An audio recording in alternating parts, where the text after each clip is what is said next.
Okay, I believe we're being recorded now. So I was going to give a brief introduction just of myself.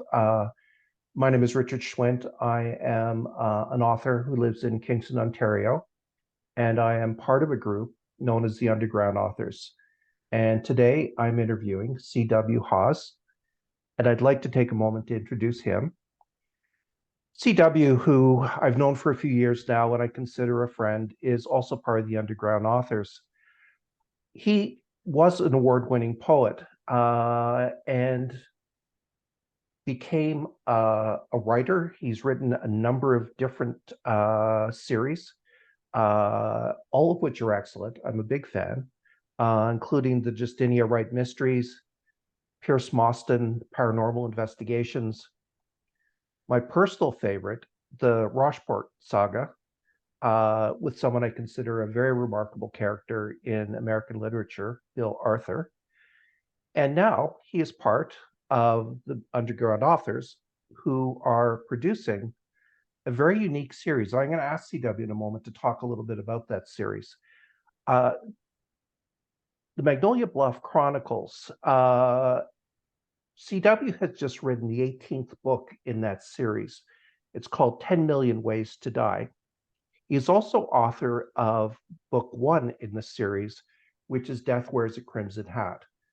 So I want to start, CW, with just where this idea, maybe you could flesh out a little bit what Magnolia Bluff is, what the Magnolia Bluff Crime Chronicles are, and tell us a little bit about how it came about. Okay. The Magnolia Bluff Crime Chronicles is a series, multi-author series of crime novels. And they vary. Some fit into the cozy genre. Some are more thrillers. Others are more along the lines of just amateur sleuth. And so then there's even a little paranormal in there. So it kind of runs the gamut of crime fiction. And when I first proposed the idea to the Underground Authors, I wasn't sure exactly where it would all go, and the initial reception of the idea was I don't know, it wasn't exactly overly warm, but I think that's because it was so different. Who had ever heard of this? Well, I certainly hadn't. But I had attended a online 3-day writer conference. And during the course of that conference, in one of the breakout sessions, one of the individuals said that she was a part of a multi-author science fiction series. And as fate would have it, of course, I didn't ask her the name of the series. And I tried to look it up after the conference was over, and I couldn't find any science fiction series that was multi-author. So I don't have a clue where they were publishing or whatever. What I did find, though, was like a bajillion romance series that were all multi-author. And I couldn't believe it. I said, holy buckets. So it was a thing. And the key is to find something around which the series can coalesce. The science fiction group used a robot. So every author had to have this robot in their story. When I was looking at the romance series, a lot of times it was a town that was sort of the focal point, and each writer was writing about a woman in the town. So as I was chewing on that, I said, that's actually a lot like Anthony Trollope's Barchester series. Barchester is a cathedral town, and the 6 novels all deal with the town or the area around the town. The characters don't necessarily repeat. So each novel sort of standalone within that 6-book series that Trollope wrote. And I said, well, that would be kind of a good way to tackle this if we were to do it. So I presented the idea to our group, and eventually I think it came about because Caleb Pirtle said we were going to do it. So, and he really liked the idea.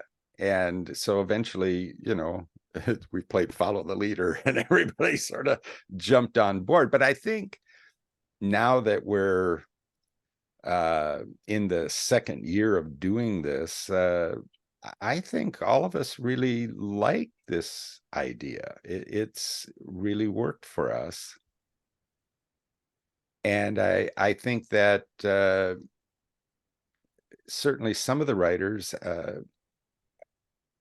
I would say some of their best fiction has been in this series. And so that's, I think, saying a lot. So the idea, actually, I had never heard of this before, but it was just somebody mentioning that they were writing a multi-author series in a breakout session of a 3-day online conference. And I liked it. And I thought, it might be something that we could do. And we had just finished doing a short story anthology that we had a lot of fun with and really enjoyed. And I think it's a dynamite short story anthology too. So that's the origin of the series, at least from my perspective. It's how I came about learning of it. Yeah, I'm going to come back to Caleb because as you and I know, and people watching this may not, he passed away in the spring, and that was a Yes. very significant blow for our group, very Right. emotional for all of us. Right. And his writing influence was fairly profound in the group as well. Yes. So you wrote, oh, actually, just backing up one more little bit. How did we land in Central Texas? Do you recollect that, CW? Well, when I mentioned about the Barchester series, and I said, I think we could have a town and do what Trollope did. If it worked for Anthony, hey, it can work for us. And so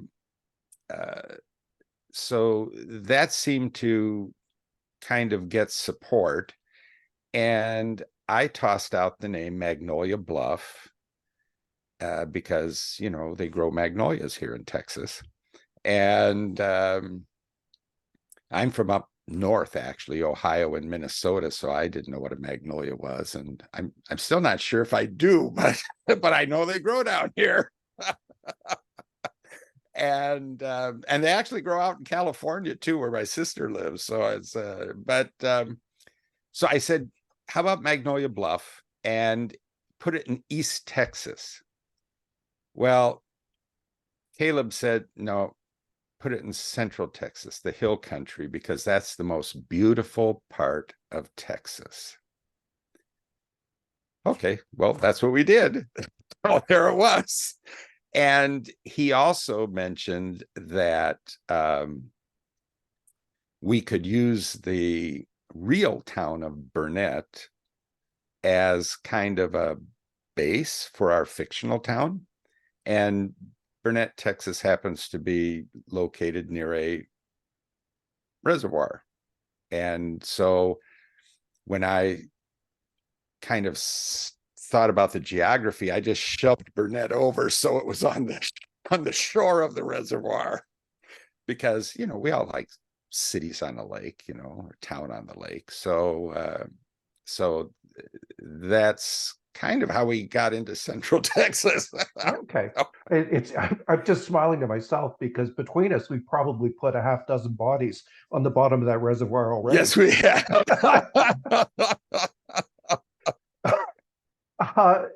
So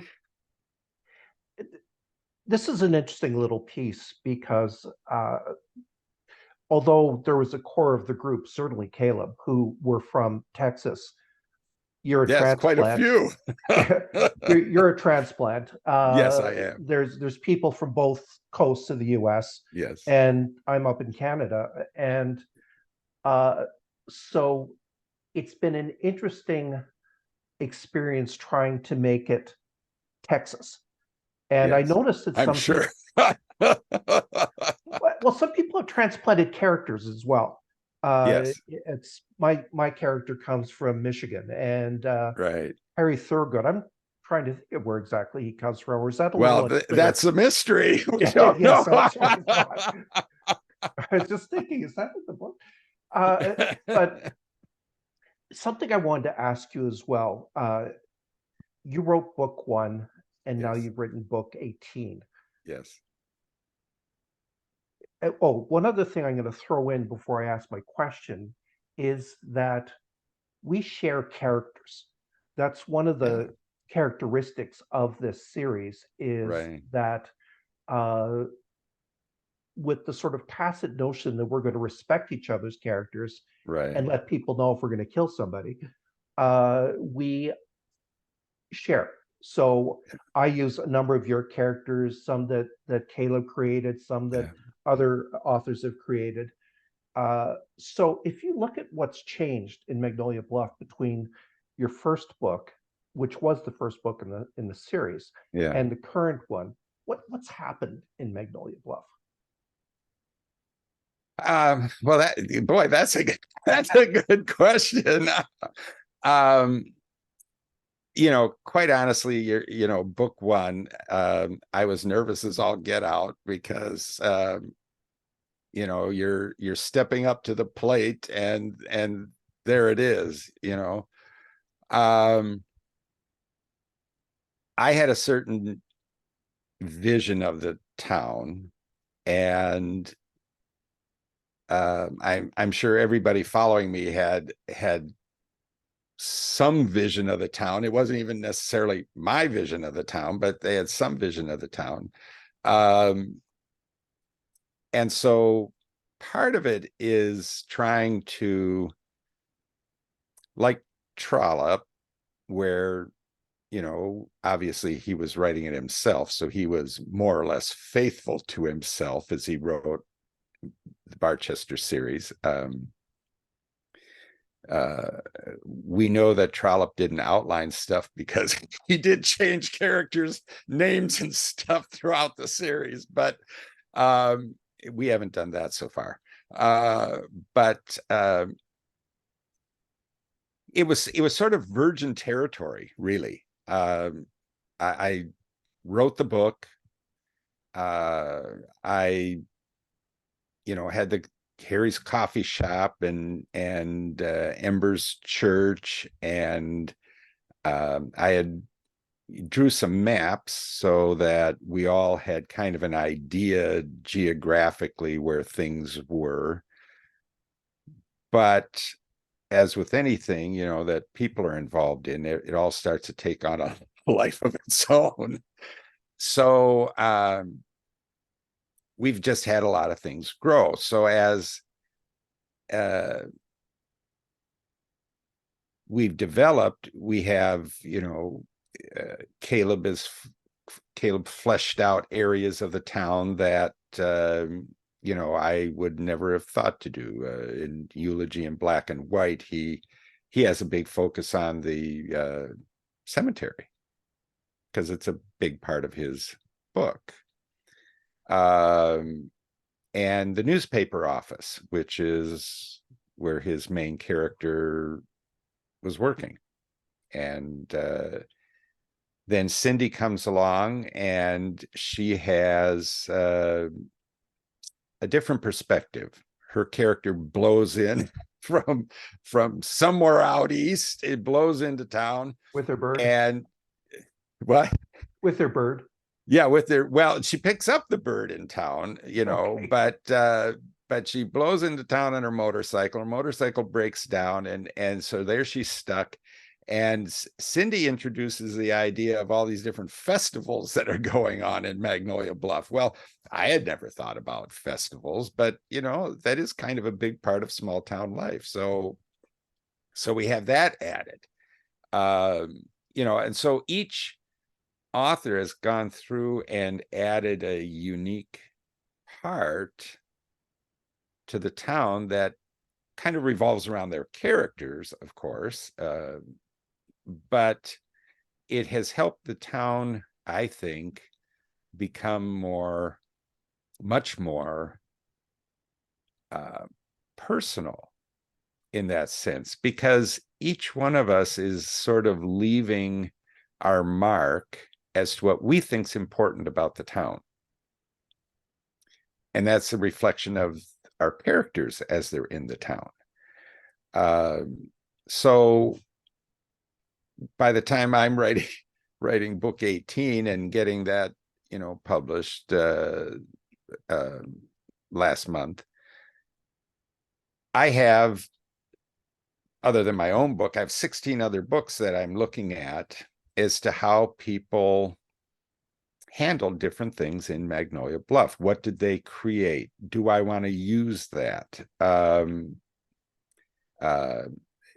if they, if somebody creates something, I'm certainly not going to eliminate it. I might not necessarily use it, because it doesn't play a part in my story. But it's there. And so I have that kind of in the back of my mind. Okay, this is there. Now, for example, in book Caleb's book, which I think is 16, his second one, Death in the Absence of Rain, he portrays a whole different geography for the west side of Burnett Reservoir than I had in mind. And so even though I had, in book one, I had a few things take place over on the west side of the reservoir, I never really painted anything in detail. Well, Caleb painted all that in detail in book 16. So now it's there, it's in print, it's cemented. So now in the future,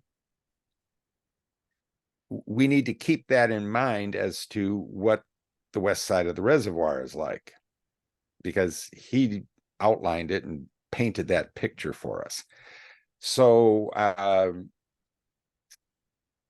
so there's those sorts of things that, I might have an idea of it, but because I wasn't too detailed about it, I have to sort of let my idea go and take the idea of the one that got painted and put in the book, whoever's book it is.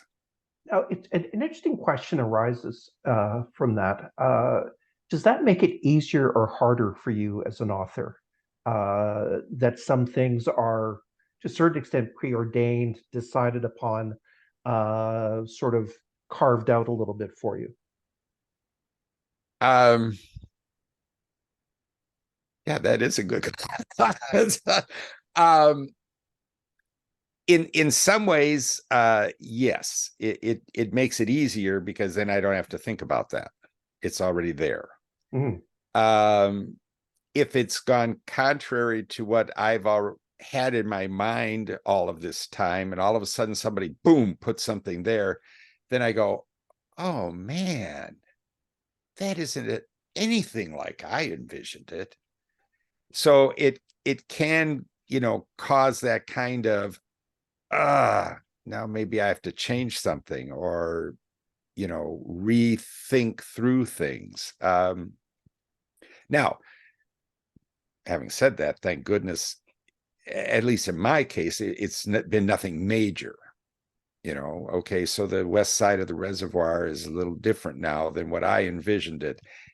It doesn't really alter anything for me in what I'm, what I wrote for book 18 and what I'm writing for the book that's coming out in February.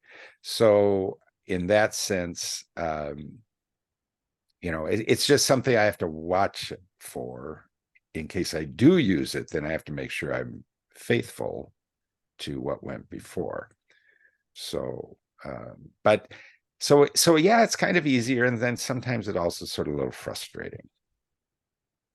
It is unique for most of us who are accustomed to having entire control over the Right. creative process. Right. And there was a small but significant character in my first two books that Caleb killed, and so he will not appear, obviously, in my next book. Oh But no.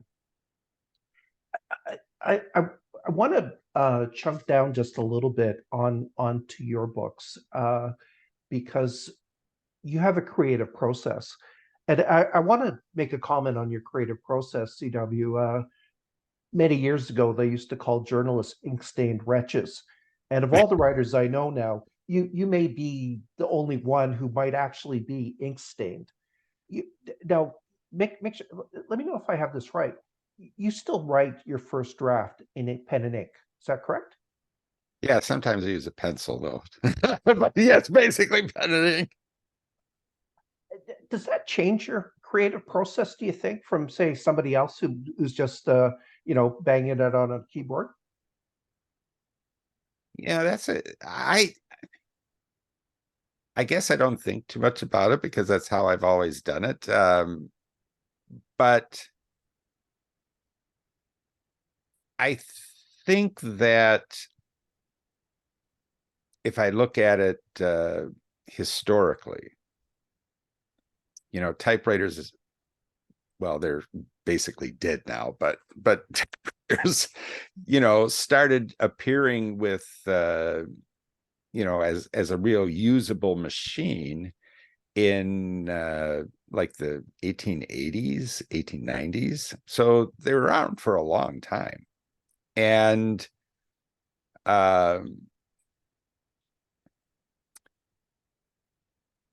I think that it was for speed. I think that writers, felt they could type faster than they could write. And so it also made for a cleaner copy so that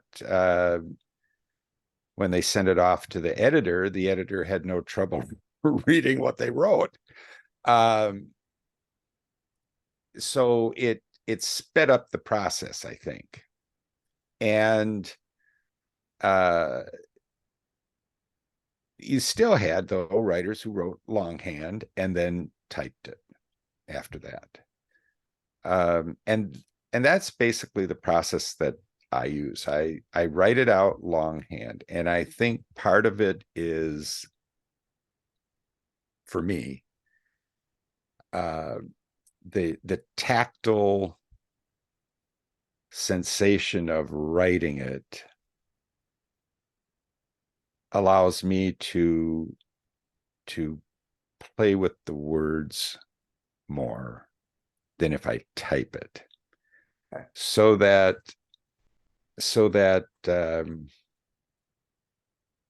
I'm forming the word. I'm not typing the word. I'm forming the word with my hand, and I don't use cursive. I print because I can't read my cursive. So but nevertheless, printing out that word and the sentence, and for me anyway, it's just, I think, stimulates the creativity in a way that typing doesn't. Add to the fact that I am about the world's slowest typist, even though I took a class on typing in high school.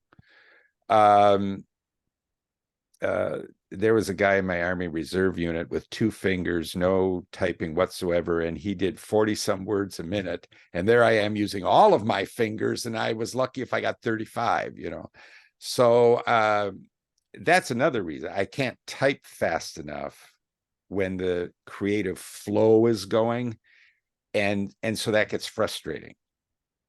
Whereas I can usually write and keep up with the thoughts as they're flowing. I've said that I'm merely the amanuensis. There's something out there giving me the characters, they're giving me the story. So I'm writing it as fast as they're giving it to me. And I can do that writing longhand. Okay, I want to pick up on that last point because it's somewhere that I wanted to go, CW. Now, just before I ask this question, though, people may be envisioning you slowly writing things out, and you're a slow typist. You're printing your books. Yeah. How many books have you written in the last couple of years? Like you've written most of your books in the last Well, in the 5, 10 years. yeah, exactly. I started really hitting it in 2014. And now, due to some health issues, I've slowed down the last couple years, but those hopefully are under control. And so I'm looking at trying to pick it back up again next year. But in 2014, just as an example, I finished writing the Rocheport saga. That was in February of that year. The original manuscript is over 2,200 handwritten pages. Now, not all of them are good because it was sort of this, I was writing it for myself. And so there's a lot of stuff in there that was important to me that the reader could care less about. So I edited the first 2 volumes of the Rocheport saga out of all of that, and so I did that. I wanted to get back into the Justinia Wright book. The first one I wrote back in 1989, Festival of Death. Well, it wasn't that, I mean, I liked it, but it wasn't up to the standard of what I was reading. Unfortunately, I was reading Rex Stout. So that's really, really high hurdle to try to jump. So I mean, Nero Wolfe is like almost next to perfection. So, so I wanted to get back into Festival of Death and redo it so that it was at least, decent. So I wrote actually the second book in the series, Trio and Death Sharp Minor, 3 rather long novelettes. Then I went back, and now that I have my head in the world, I went back and wrote Festival of Death. The only thing that was original, well, the only thing that I kept from the original manuscript was the first chapter, and I did edit that. The rest of the book is all new. Storyline's the same, but the actual text is new. So I wrote Festival of Death. I wrote Trio and Death Sharp Minor. I wrote the First Lady Drew book, The Moscow Affair. And I heavily edited kind of a bizarre horror story,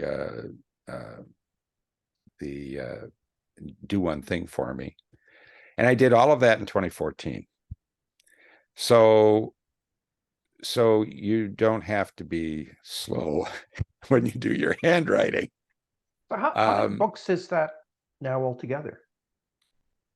I think on my Amazon dashboard, it says like 45, but I have some things written that aren't on Amazon.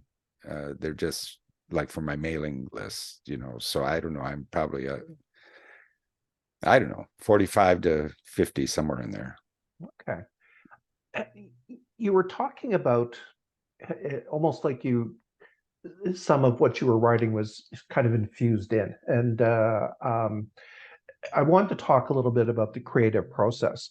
And you know from previous discussions that I am a huge fan of Bill Arthur, Yeah, who is Bill the Arthur. protagonist in the Rocheport Yeah, saga. yeah. But I wanted to ask you specifically about two of the Magnolia Bluff characters because they're very different. And I want to know if you had any thoughts on how they were infused in.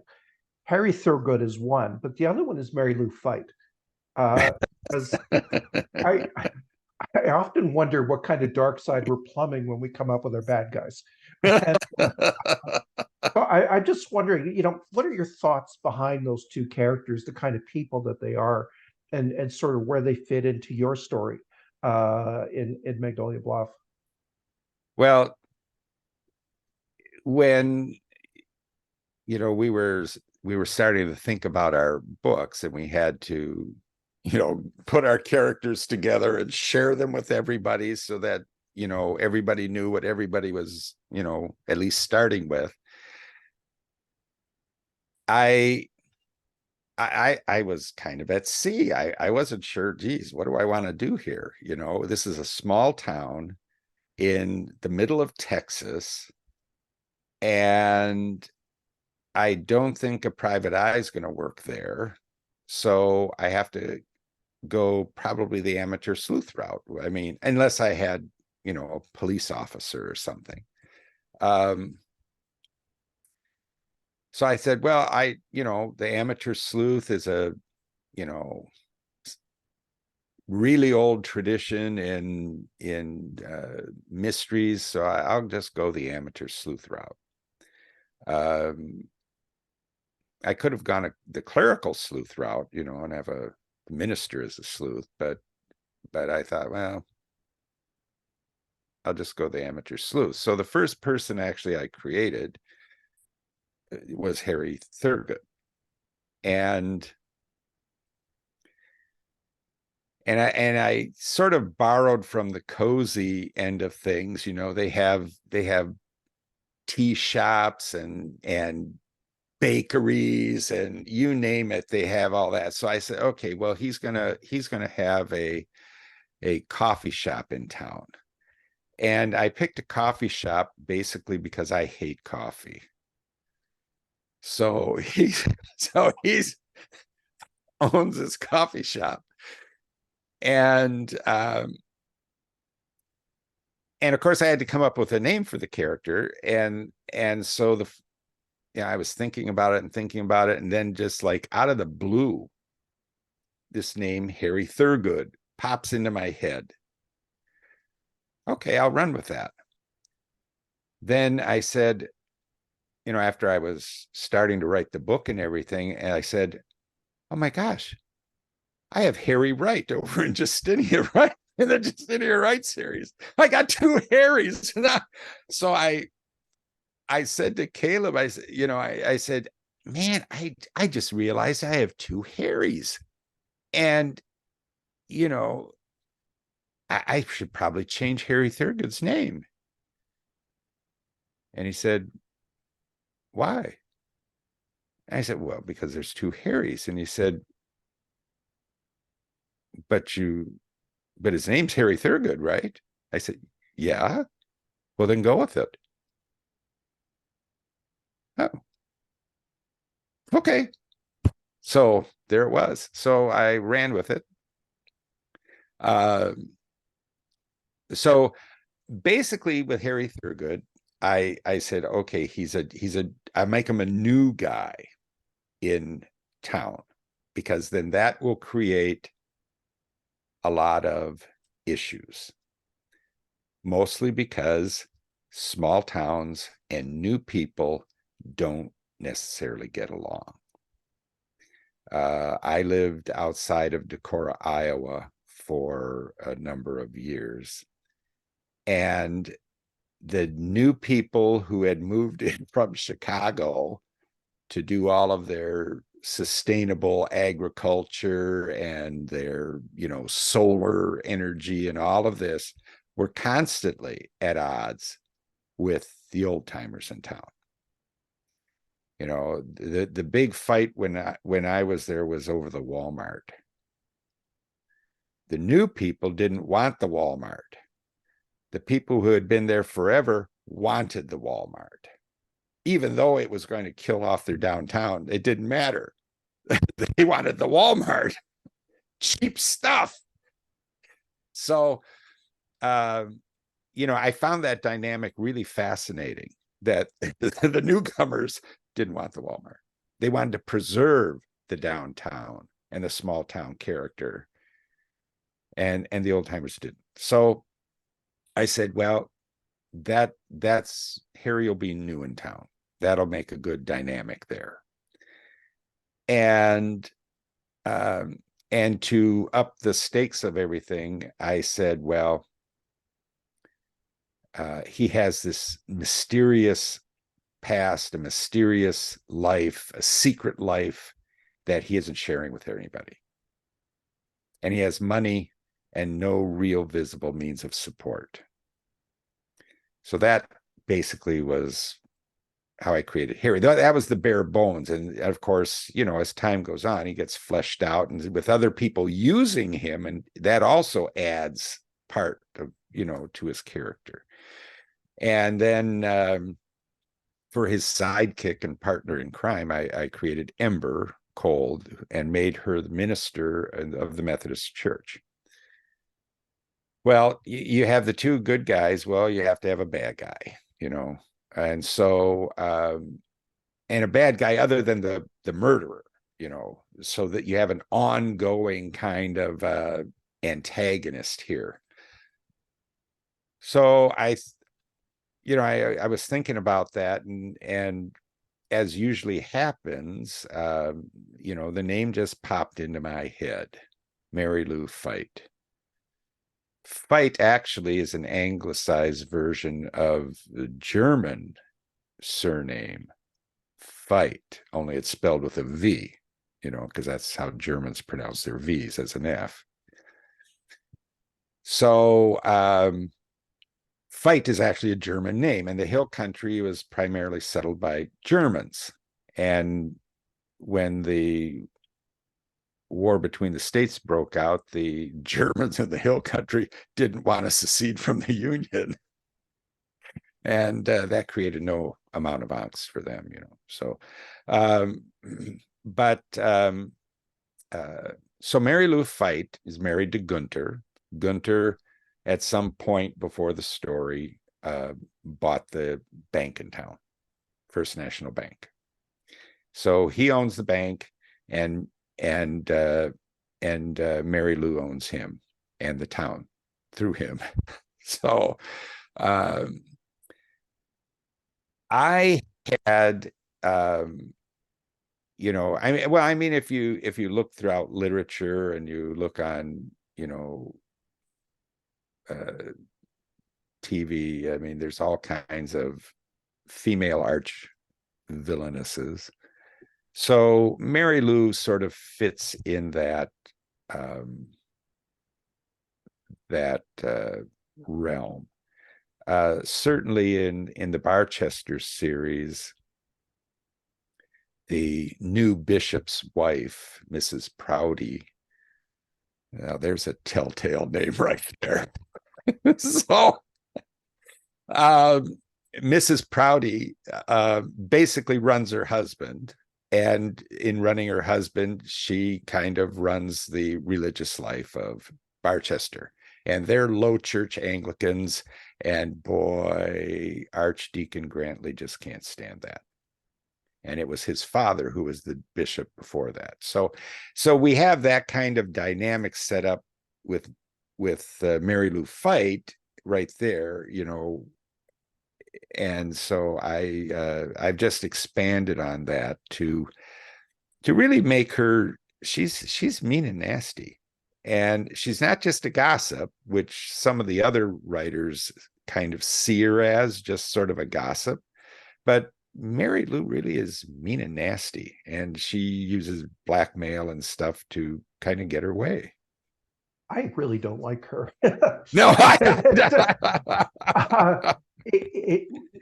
the reason I mentioned her, we have our roguish bad guys and bad guys who you can sort of see the other side. And then you have Mary Lou Fite, who I haven't really seen a redeeming feature to her in the book at all. Yeah, they sort of bring her in as just the local gossip and but to me, she's way more than that. And she creates the Crimson Hat Society really to be a spy network for her. Um, and and she's employed uh, a private detective to try to get the goods on Harry and Ember, because in her mind they've caused her no end of grief, and she wants them out of town. And so Yeah. she's just really mean and nasty, and I like her that way. That's all. Yeah, that's an interesting little juxtaposition you had there, and I'm thinking about it just sort of at the back of my own mind. This whole idea of, in addition to the murderer, having an opponent, just making the life of the protagonist that much more challenging. Right, right. What the the there are two other things that I wanted to ask you about just before we finished CW, and one is I almost hate to ask the question I'm going to ask because I'm not sure it has a very easy answer, but I want to make sure that we did touch on the unique contribution that Caleb Purtle made to the underground authors. And if you took steps back from Magnolia Bluff or steps back from the underground authors, what would you say is his legacy in the group? What would you say is something that says Caleb was part of this? um well, he started the group because he wanted a co-op of authors to market each other's books. That was the original get together point. Um, and he had sent me an email wanting to know if I was interested for myself, because he knew that I spent a fair amount of time promoting other authors. And he felt that, that's what he wanted in the group, people who were interested in truly promoting other authors, and especially once we had the group, the people in the group. So that's how the group got started. And then it uh, kind of morphed after that, once we did the anthology, and then Magnolia Bluff. I think,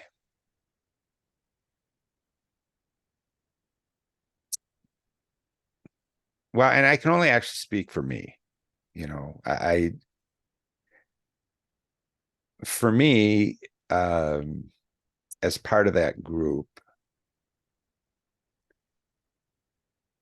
Caleb was uh, a support, a mentor. Um, he was a great encourager of kind of anything that you wanted to do. Now, he might point out the difficulties in it, but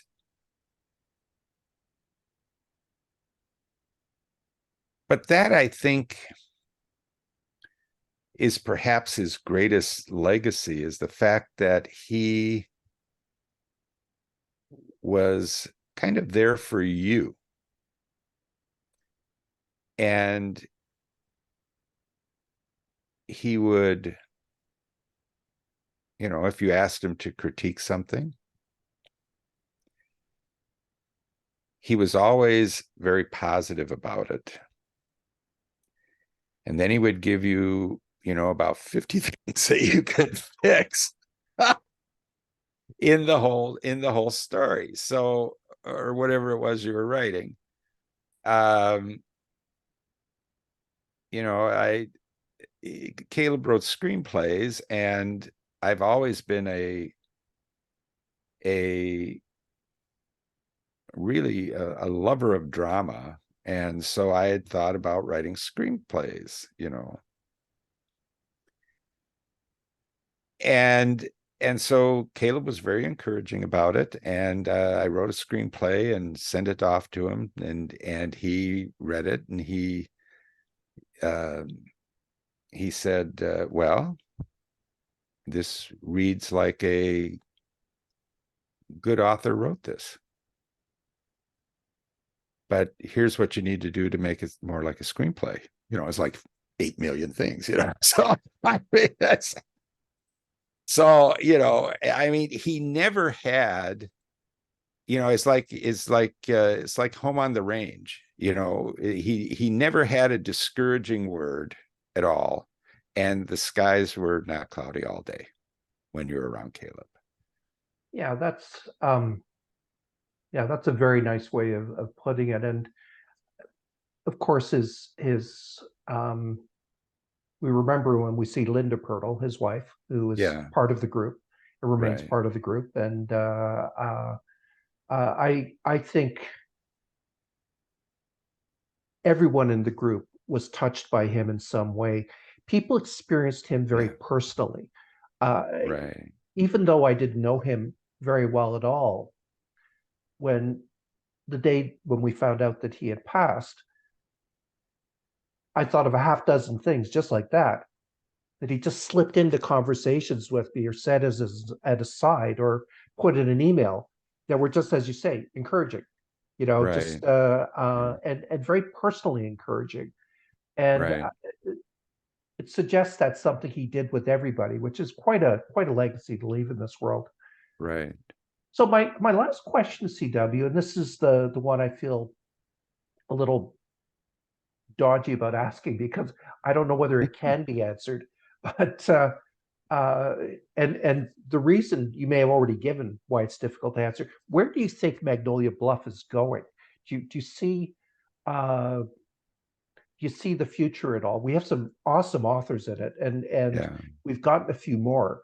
Uh, um, you know, Rob and Joan have joined the group, and Mm. Joe Conjal and Jig Schwartz, and the group is, if you like, getting better in a lot of good ways. But where would you see us going in a year or 2 years? Well, Richard, I've thought about that a lot, especially um, when Caleb passed, because even though I'm sort of the de facto project manager,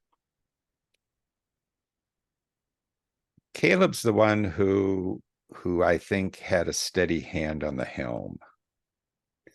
Um, I'll be the first to admit that I'm not overly tactful a lot of times, and probably for that reason don't make a good leader. Um, but Caleb had that steady hand on the helm, and I think that when there was, you know, we had some issues where we were kind of all over the place, or we were sort of divided about how things could go or should go. And Caleb would just come in and say, "We'll, this is what we'll do," and nobody argued with it. It just, okay, the boss said it, that's what we'll do, because that's kind of, I think, ultimately how we saw Caleb. He was sort of like the father figure, and dad said it, so okay, this is what we'll do. And that was that. We don't have that steady hand now. And so that you know made me ask the same question you're asking. What's going to happen to Magnolia Bluff?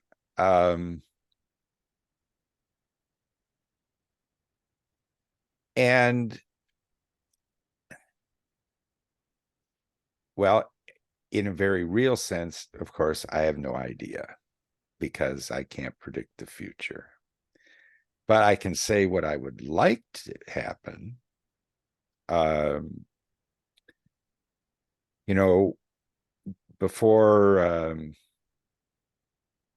Caleb passed, we were, Linda and Caleb and Joe Conjul and I were in a critique group. And so in the critique group, I'd once in a while bounce something off as far as the, Magnolia Bluff. And I mentioned, because I thought it was something we really needed and we hadn't been doing it. I mentioned about having a group meeting every other month so we could see each other and get to know each other a little better. Email, is a wonderful thing, but has its severe limitations. And a lot of people don't express themselves very well in email. So I thought, that would be a good idea. And Caleb said it's a phenomenal idea. And so we started doing that. And I think if we maintain that, and if everybody attends, those meetings, we'll get to know each other better. I think we'll bond much better than through email. I don't know that you can bond through email, but it's a long process to do that.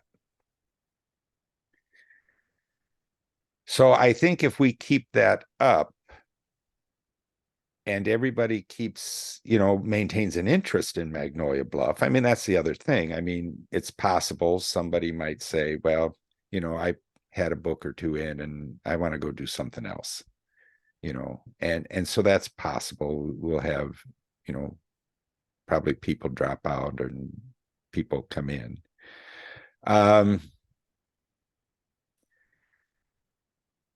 But I think if we can continue to see ourselves as the underground authors, and this is our primary project. It doesn't have to be our sole project. I mean, it can if you want, but it's our, kind of like our primary project. And we stay committed to each other and are willing to also do that, what Caleb had originally formed the group for, and that is just to support each other. So, if you come out with a different book, then all of us should do something to help promote that book. That's how I see it. So if we can maintain all of that, then I really don't see any reason why Magnolia Bluff can't continue till, as a group, we decide we don't want to do it anymore. And it may come to that someday. I don't know. I like Harry and Ember and Mary Lou, and well, I don't like Mary Lou, but but she's a great character. She's a great character, yes. And I would like to keep writing about them. I like the other characters in the books that are there. Mike is a great character, and we have Bliss, Cindy's character. I love Bliss. And, you know, I mean, I could run down the whole list, but you get the point. So, Mhm. you know, there's some really great writing going on in Magnolia Bluff. I said it earlier, and I think it's true. If we aren't writing the best thing that we ever wrote, we're writing at the top of our game, and it's on par with the best thing that we ever wrote. That's really how I see it. Um, and I guess, why wouldn't we want that to continue? Now, of course, that depends if others are seeing it the same way that I'm seeing it, but that's how I see it. I see that for whatever reason, whatever the magic is that's going on here, we're producing some really doggone good writing. I And believe that I certainly feel that, CW, and it's funny. This isn't very complicated, but part of me's thinking I'm writing with some really good authors. I'm not going to be the one to write a crappy book. well, yeah, there is that too. I mean, you're right. There's a little bit of that you know, that oh yeah, yes, I don't want to be on the bottom of the pile. Yeah. And you know, so I think, right, that may be part of the reason, even on, you know, some sort of subconscious level. I don't know that we necessarily think that all the time, but but certainly that thought goes through the mind. I know when I was writing the first book, and I'm looking at who's all coming after me, and I'm going, oh boy, I you know, like you said, I don't want to be the one who's on the bottom of the pile. And being the first book, I want people to like it, so they buy it, so they'll go on to buy the other ones too.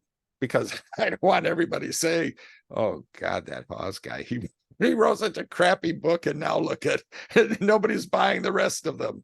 You know, so I think you're right. I think there is a little bit of that pressure that we want to do our best, not only for ourselves, but for everybody else too. Yeah. And I think that's a really good synergy. And on that note, CW, I just want to say thank you for taking the time today to have this conversation. And I am certainly enjoying being part of this group and looking forward to where we go. So what I'm going Well, to do is thank turn you. off the tape, and then maybe you and I can just chat for a minute before we sign off. Sounds good. Yep. Thanks for having me, Richard.